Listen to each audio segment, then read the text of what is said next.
जैसे जैसे उम्र गुजरती है, ये एहसास होने लगता है कि माँ बाप हर चीज़ के बारे में सही कहा करते थे। 2 चीज़ों पर नियंत्रण होना बहुत ज़रूरी है। आमदनी ठीक ना हो तो खर्चों पर, और जानकारी ठीक ना हो तो शब्दों पर।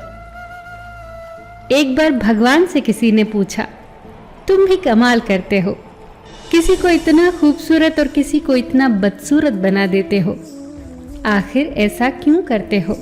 सभी को सुंदर बनाने में तुम्हारा क्या जाता है? भगवान ने मुस्कुराकर कहा, मैं जब मिट्टी गूंथता हूँ तो सुंदरता और कुरूपता का अनुपात सभी के लिए बराबर ही लेता हूँ, पर किसी में सुंदरता बाहर रह जाती है और किसी में भीतर। हमेशा इन्हीं ब्रांडेड चीज़ों का इस्तेमाल करें।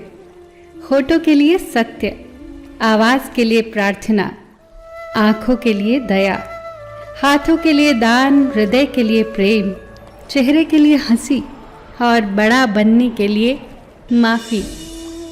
आपको हर वक्त पता होता है कि आपके पास कितनी दौलत है, लेकिन आप ये बिल्कुल नहीं जानते कि आपके पास कितना वक्त है। मैं खुश हूँ इनकी वजह से, मैं उदास हूँ उनकी वजह से। मन की स्थिति का जिम्मेदार दूसरों को ठहराकर हम अपनी शक्ति को भूल जाते हैं। अब से ये कहिए, मैं उदास हूँ, नाराज हूँ, खुश हूँ, सिर्फ अपनी सोच की वजह से। जब कोई दुख आए तो उसे स्वीकार करके देखो।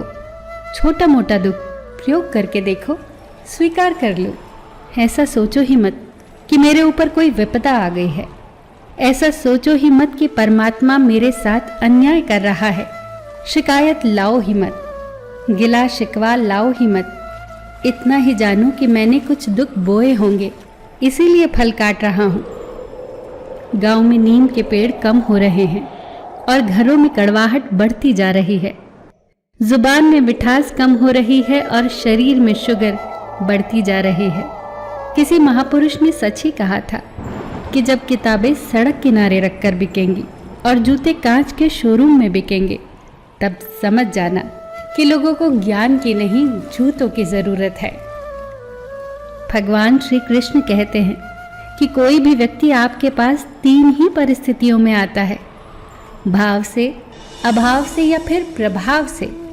यदि वो भाव में आया है तो उसे प्रेम दीजिए, अभाव में आया है तो उसकी मदद करिए, और यदि प्रभाव में आया है तो प्रसन्न हो जाइए कि परमात्मा ने आपको इतनी क्षमता दी है। ये जिंदगी है जनाब, कई रंग दिखाएगी, कभी रुलाएगी तो कभी हंसाएगी।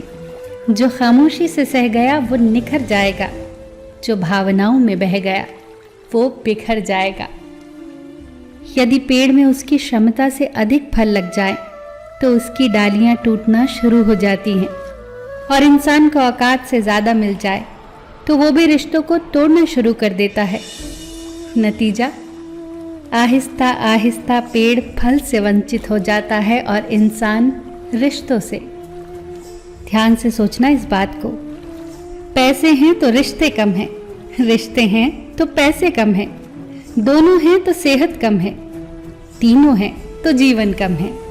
कहीं कुछ है तो कहीं कुछ कम है। सब कुछ मिलना बहुत कठिन है। अगर है सब कुछ तो यही स्वर्ग है और हम स्वर्ग में हैं। फिर मिलेंगे दोस्तों अगली वीडियो के साथ। तब तक के लिए अपना ख्याल रखना और हमेशा मुस्कुराते रहना।